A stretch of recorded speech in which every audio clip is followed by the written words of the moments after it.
चोरी करने को आसी हणा खाइले दुर्वृत्त बालियंता टंकपाणी ब्रिज निकट एभली एक घटना देखा मिली। टंकपाणी ब्रिज निकट एक स्टेशनरी दुकान 3 जन दुर्वृत्त चोरी करुवा बेले एभली घटना देखा मिली।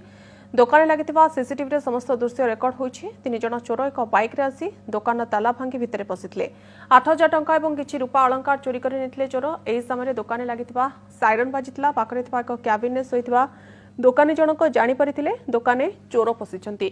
हठात दुकानी जनक एक खंडा साहाय्य 3 चोरों को आक्रमण करने चोर मैंने बाइक रु तले पड़ जाते खंडा चोट खाई चित्कार कर घटनास्थल फेरार मारते। यह समय पुलिस को फोन करते संपृक्त दुकानी जनक और यार सुजोग नहीं घटनास्थल बाइक नहीं फेरार मारी 3 दुर्वृत्त।